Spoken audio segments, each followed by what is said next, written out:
Hey guys, what's up? Welcome back to another video. Like a lot of the world, I was doing some last minute Christmas shopping at Walmart yesterday, and I stumbled into the game section just to see what was there. While I was there, I saw Rubik's Cubes, and I also saw something called the Next Cube.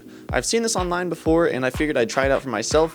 What surprised me first was that it was stickerless, second off the price. It's only $8. So I figured I'd buy it and see what was going on with it. The question that I'm going to be answering is this the next cube that you'll be adding to your bag? Sorry, that was bad. Alright, let's get to the unboxing. Here we have the Next Cube. What's interesting here is if you look, it says it has the world record setting brand, and it has the 3.47 seconds. I don't know if that's legit, if the guy who got the world record was using a cube like this. So let's see if it actually holds up to what it says it can do. Let's just get right into opening this. Try not to absolutely destroy the box like I usually do. Oh, well, too late. Whoops. Alright, well, a beautiful unboxing as always. Okay, got a nice little stand there. Next cube.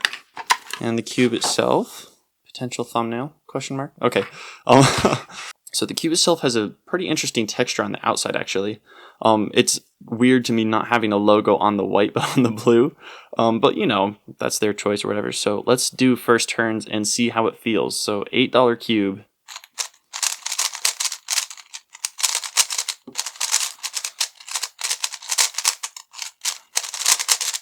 Okay, so it actually doesn't turn that bad, surprisingly. It does not have any magnets, which is kind of expected being so cheap. But the turning is pretty smooth. I doubt that they have any lube in here or anything. But, I mean, it's not bad. It's a very dry feeling, so I'll definitely have to throw some lube of mine in here.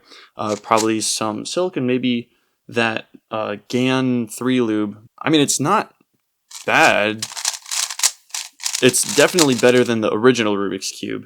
Actually, wait, let me see if I can pull that one up. I have it around here somewhere.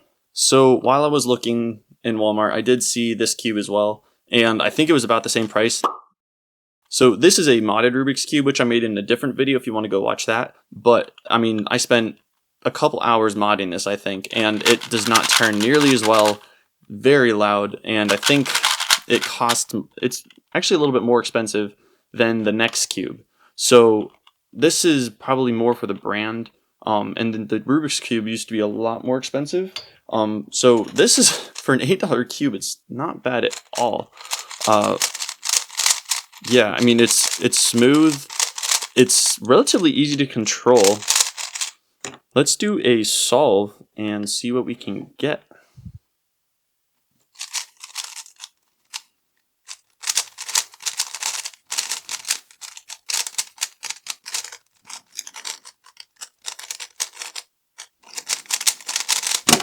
Okay, so that was not a good solve, but my hand is kind of in a weird position with the camera, so let's try another one of those.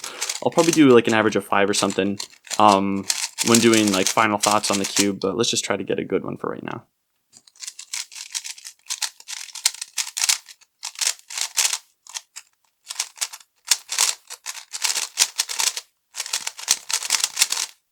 Oh no! Messed up the alg! Alright, so we're not going to do that. Alright, so obviously I'm going to have to solve a little bit more with this, but let's throw some lube in it and see how that makes it turn. So this is the GAN 3 lube that I got with the GAN 13. This will make it a little bit faster. I'll also throw in some silk to make it more smooth.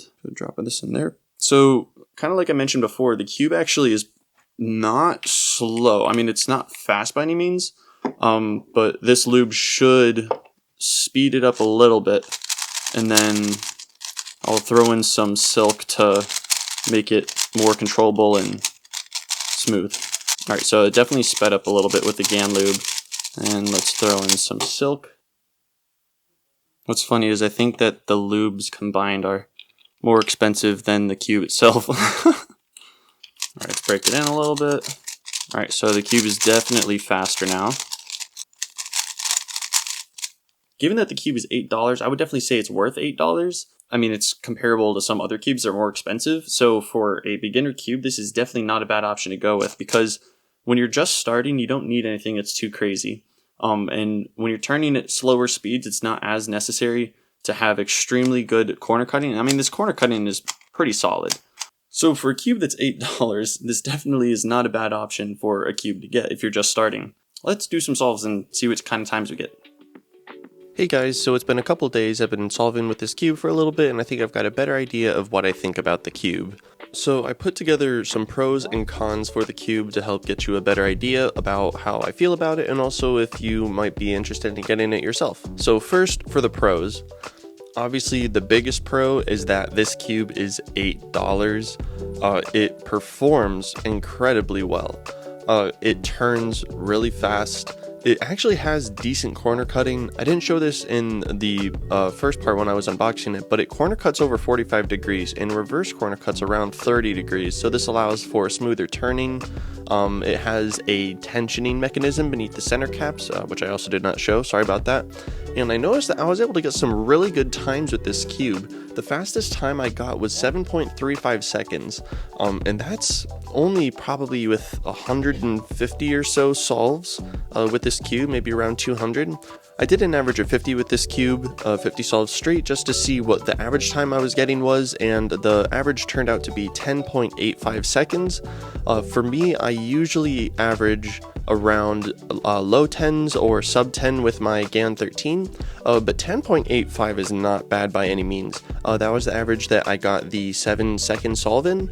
As you can see on the screen here, it is not entirely consistent. That kind of leads me to the cons. So like I said, it is not very consistent. You can have some really good solves if the solve kind of suits your turning style. It does lock up fairly often on some of those algorithms, or if you're like rotating the cube, it doesn't naturally have that free turning style like some of the other cubes, and I think that's due to potential misalignments as you're turning. When you're going pretty fast, a lot of times it feels okay, but like I said before, it's kind of inconsistent. So there'll be some solves where I'll just get a 15 out of nowhere, which for me is not good. But that's just due to the cube locking up. Obviously, given that it's $8, it doesn't have magnets. That's kind of expected. Even without the magnets, though, it does turn pretty well, so it does make up for it not having magnets. If it did have magnets, it would help a little bit, but I don't think it would even make it that much better. I mean, you could probably loosen the cube a little bit more and the magnets would give it control, but I don't think they're necessary. This is something that's pretty easy to pick up if you have a Walmart near you. I don't know if they're available worldwide, but in the US I'm pretty sure you can get them in a Walmart or something like that. So $8 for that. However, there are other cubes that turn really well. For example, the RS3M. That's a magnetic cube and you can get it for about $10. I'm imagining that's a lot better. I don't have it myself, but you know, for an extra $2 and maybe some shipping, you can get a lot better cube. So yeah, thank you guys so much for watching the video. Make sure to like, comment, and subscribe, and I'll see you in the next one. See ya.